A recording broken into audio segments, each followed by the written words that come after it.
Okay, in here we have 6 content. And the first is background, the second is purpose, the third is tools and materials, the fourth is how to make, the fifth concept and how to use, and the last advantage and disadvantage. First, we have background. Mathematics play a crucial role in education because it develops critical, creative, logical, and systematic thinking, and is essential for daily life and future employment. Since mathematical concepts are hierarchical, they must be learned gradually and sequentially. However, many students still perceive mathematics as difficult and unenjoyable. Therefore, learning support such as teaching aids is needed to make concepts more concrete, engaging, and easier to understand. In the context of learning the area of flat shapes, using a teaching aid like the Flat Shape Area Concept book can help students grasp and remember the concept more effectively, enabling them to progress to the next stage of learning. Okay. Next is the second purpose. The purpose of using a teaching aid for flat shape area concept is to help students understand how area formulas are formed through concrete, hands-on exploration. By manipulating and arranging physical pieces, students can visually see the relationship between the different shapes and how they can be transformed to represent area. The teaching aid designed to support concept discovery, enhance clarity, and make abstract mathematical ideas more accessible and meaningful. Next is material. The first we have duplex paper, the second is zinc sheet, the third is magnet, and the last is sticker paper. And the next is tools. The tools, first we have glue, second is ruler, the third is scissors, and the fourth is writing tools. And that's all from me. The next speaker will be Jericho. Di sini saya akan menjelaskan bagaimana cara kita menggunakan media yang sudah kami buat ini.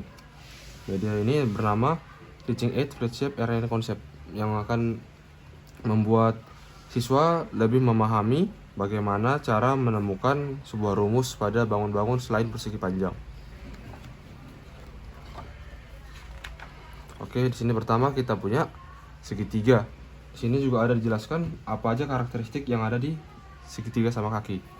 Nah, bagaimana cara kita menggunakan media ini adalah seperti yang kita bisa lihat di sini ada sebuah segitiga. Di mana segitiga ini bisa kita ubah-ubah bentuknya atau siswa diminta untuk mengubah bentuk segitiga ini menjadi bentuk persegi panjang. Kita bisa mulai.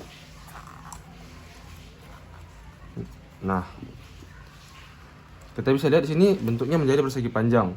Tadi segitiga tersebut memiliki tinggi 1, dan karena setengah dari segitiga tersebut kita pindahin ke bawah, maka mereka menjadi memiliki tinggi yaitu setengah. Maka bisa kita bilang ini alas dan ini setengah.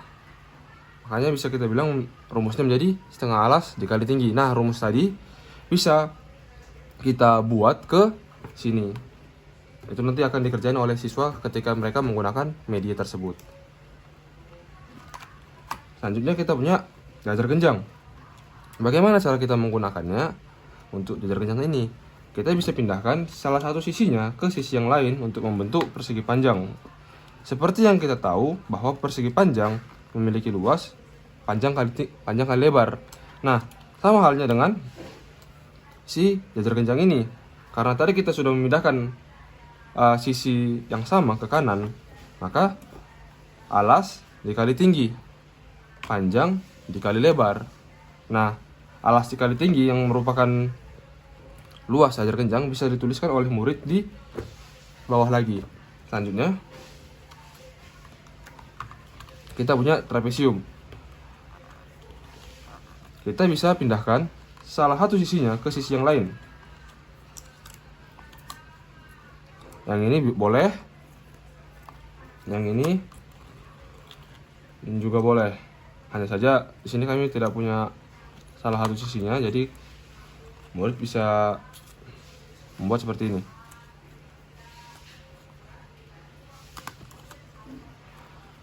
Berarti luasnya adalah setengah A tambah B dikali dengan tingginya.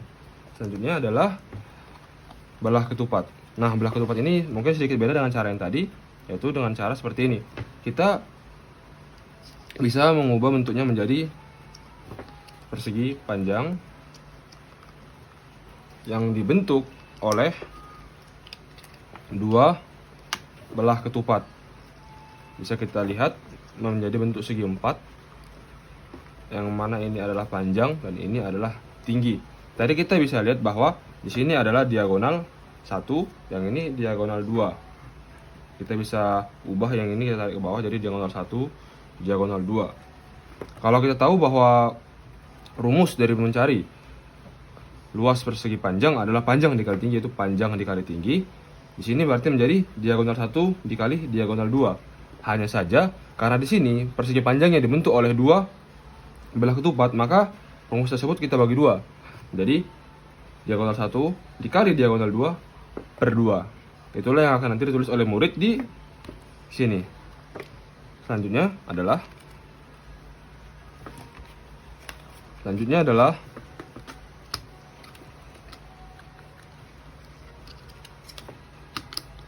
layang-layang. Layang-layang juga sama seperti tadi kita buatnya. Yang pertama kita buat seperti ini, lalu seperti ini, dan seperti ini. Sama seperti tadi, kita punya persegi panjang baru yang dibentuk oleh dua layang-layang. Layang-layang pertama yang di dalam dan layang-layang kedua adalah yang di luar. Nah, sama juga seperti belah ketupat tadi, ini adalah diagonal 1 dan ini adalah diagonal 2. Kita tarik keluar diagonal 1-nya, kita tarik keluar diagonal 2-nya. Oke. Karena tadi rumus mencari luas persegi panjang adalah panjang dikali lebar, maka di sini adalah diagonal 1 dikali diagonal 2. Tapi karena kita punya dua layang-layang di sini, berarti kita bagi 2. Berarti rumusnya adalah diagonal 1 kali diagonal 2 per 2. Mungkin sekian bagaimana cara kita menggunakan media ini. Ya, pada dasarnya media ini digunakan untuk membantu murid membuat atau mengacak-ngacak bentuk yang sudah ada menjadi bentuk persegi panjang untuk memudahkan mereka mencari bagaimana rumus luas sebuah bangun yang bukan persegi panjang tersebut.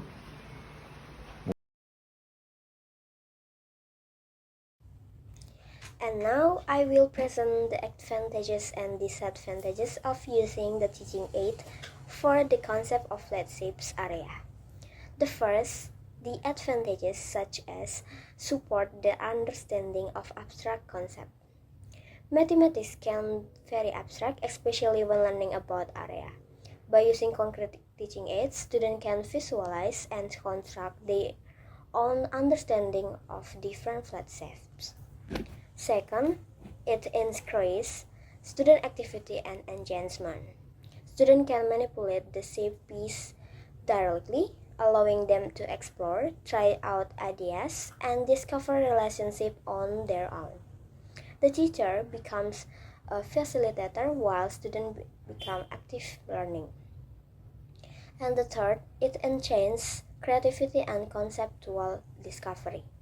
Students rearrange shape to form rectangles, which help them creatively connect shapes to area formulas and develop deeper conceptual understanding. The fourth, it improves learning motivation. Because the tool is designed like a colorful and visual applying book, students feel more interest and motivated when learning area concept. The fifth, it promotes positive social interaction. Hands-on activities naturally encourage discussions, teamwork, and collaboration among students, as well as interaction between student and the teacher. And the last, it's a practical, accessible, and cost-effective. The materials such as cardboard, magnet, and metal sheets are easy to find. The book form also makes the tools simple to store and carry. And the next is disadvantages of these teaching aids. Despite its strength, the teacher aid is also has several limitations. The first, the preparation process is time consuming.